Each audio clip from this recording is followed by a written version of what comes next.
साथियों, उत्तर प्रदेश सरकार की जो निशुल्क स्मार्टफोन टैबलेट योजना है, उसके बारे में एक जरूरी खबर निकलकर सामने आई है। तो ये तो आपको ज्ञात ही होगा कि उत्तर प्रदेश सरकार ने निर्णय लिया है कि अब स्मार्टफोन की जगह टैबलेट ही मिलेंगे, मतलब सभी स्टूडेंट्स को टैबलेट ही मिलेंगे, स्मार्टफोन नहीं मिलेगा। तो उससे जुड़ी हुई कुछ खबर निकल के आई है सामने, जो मैं आपको बताने वाला हूँ कि कब से आखिरकार टैबलेट मिलने शुरू होंगे, या कौन स्टूडेंट्स पात्र होंगे टैबलेट के लिए, या किन स्टूडेंट्स को अभी भी स्मार्टफोन मिलने वाला है।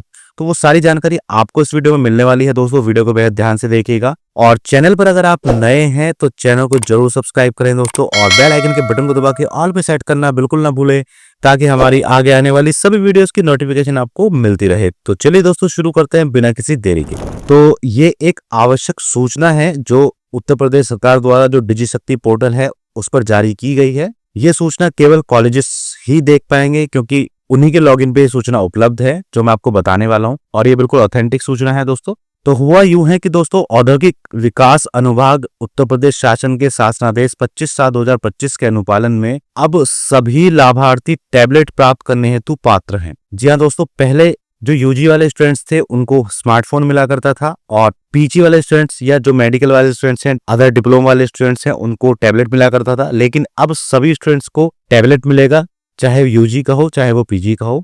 स्मार्टफोन किसी को नहीं मिलेगा। लेकिन अभी भी कुछ ऐसे स्टूडेंट्स हैं जिनको स्मार्टफोन मिलेगा। वो किन को मिलेगा वो आप जान लीजिए दोस्तों ध्यान से। तो सरकार ने लिखा है कि उक्त के क्रम में दिनांक 22/8/2025 को पूर्वाह्न से इस पोर्टल पर लागू की जाने वाली नई व्यवस्था निम्नवत होगी। तो जो टैबलेट वाली व्यवस्था है वो 22 अगस्त 2025 से लागू हो जाएगी। किस तरीके से सारी चीजें रहेंगी वो समझिएगा दोस्तों आगे। सबसे पहले है संस्थान स्तरीय लॉगिन, यानी कि जो कॉलेजेस हैं उनको जो लॉगिन मिला हुआ है उस पर क्या व्यवस्था है। उस पर व्यवस्था यह है कि दिनांक 22 अगस्त 2025 से नई व्यवस्था लागू होने के बाद संस्थान द्वारा जो शॉर्टलिस्ट किए जाएंगे लाभार्थी यानी कि स्टूडेंट्स, वो ऑटोमेटिकली टैबलेट वितरण के लिए पात्र होंगे। जी दोस्तों, अगर आपका डेटा 22 अगस्त 2025 या उसके बाद में शॉर्टलिस्ट किया जाता है कॉलेजेस की तरफ से, तो ऑटोमेटिकली आप टैबलेट के लिए पात्र होंगे, यानी कि आपको टैबलेट मिलेगा। वही जनपद स्तरीय लॉगिन पर कुछ अलग व्यवस्था है थोड़ी सी,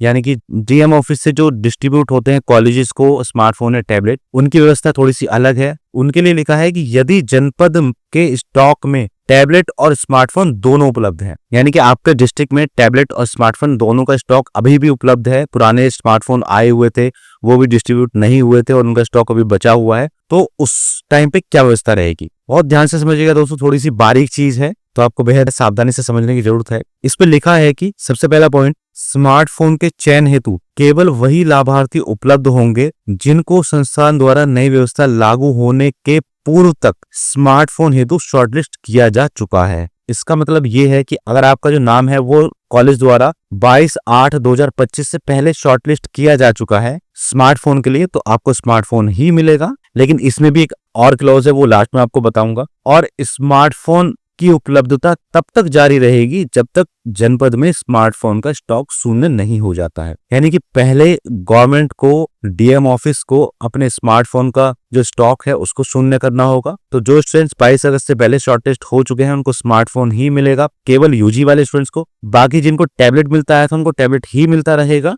केवल जिनको स्मार्टफोन के लिए शॉर्टलिस्ट किया गया था उनको स्मार्टफोन मिलेगा, और वो यूजी वाले स्टूडेंट्स होते हैं। बीए बीएससी बीकॉम हुआ, बीएड हुआ, बीबीए से हुआ, इस तरह के जितने भी अंडर ग्रेजुएट कोर्सेस है। लेकिन स्मार्टफोन तभी तक मिलेगा अगर स्टॉक में अवेलेबल है गवर्नमेंट के।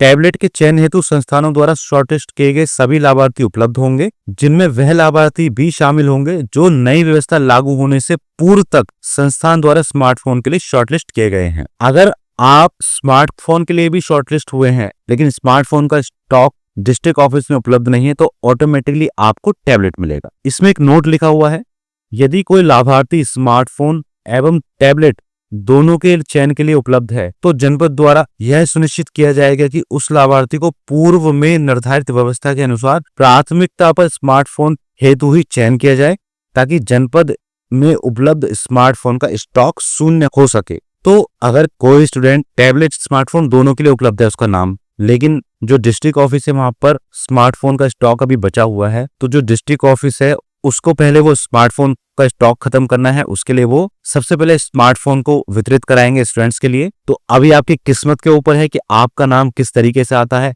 आपके डिस्ट्रिक्ट ऑफिस में स्मार्टफोन अवेलेबल है या नहीं है, अगर है तो उसमें आपका नाम आ पाता है या नहीं आ पाता है, या आपको केवल टैबलेट ही मिलेगा। और बी पॉइंट है कि यदि जनपद में केवल टैबलेट का स्टॉक ही उपलब्ध है तो संस्थान द्वारा शॉर्टलिस्ट किए गए सभी लाभार्थी अब केवल टैबलेट वितरण हेतु चयन किया जा सकेगा। इनमें वो लाभार्थी भी शामिल होंगे जो नई व्यवस्था लागू होने के पूर्व तक संस्थान द्वारा स्मार्टफोन के लिए शॉर्टलिस्ट किए जा चुके होंगे, परंतु स्मार्टफोन का स्टॉक शून्य होने के कारण उन्हें उपकरण वितरित नहीं हो सका था। तो ऐसे भी स्टूडेंट्स हैं जिनका स्मार्टफोन के लिए लॉक हो चुका था, लेकिन डिस्ट्रिक्ट ऑफिस में स्मार्टफोन का जो स्टॉक है वो अवेलेबल ही नहीं है। तो ऐसे सभी स्टूडेंट्स को भी अब टैबलेट ही मिलने वाला है। तो दो मुख्य चीजें हैं दोस्तों, जो ऐसे स्टूडेंट्स हैं जिनको स्मार्टफोन के लिए पहले ही लॉक किया जा चुका है, और अगर डिस्ट्रिक्ट ऑफिस में स्मार्टफोन का स्टॉक बचा हुआ है तो पहले वो स्मार्टफोन का स्टॉक ही खत्म किया जाएगा, उसको खत्म होने के बाद टैबलेट मिलना चालू होंगे और एक स्टूडेंट को दोबारा कोई चीज नहीं मिलेगी।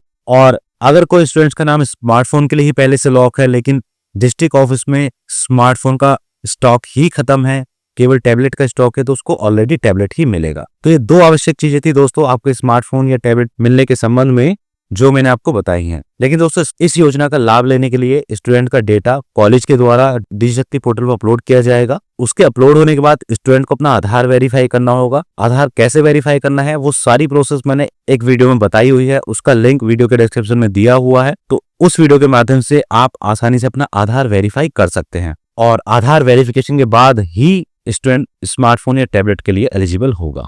तो बस दोस्तों इस वीडियो में इतना ही। आशा करता हूँ वीडियो आपको पसंद आई होगी। वीडियो अगर आपको पसंद आई हो तो लाइक एंड शेयर जरूर कीजिएगा, और चैनल पर अगर आप नए हैं और इसी तरह की ज्ञानवर्धक वीडियोस देखना चाहते हैं तो हमारे चैनल को जरूर सब्सक्राइब करें और बेल आइकन के बटन को दबा के ऑल पे सेट करना बिल्कुल ना भूलें, ताकि हमारी आगे आने वाली सभी वीडियोस की नोटिफिकेशन आपको मिलती रहे। तो मिलते हैं दोस्तों किसी और वीडियो में, तब तक के लिए जय हिंद, जय भारत।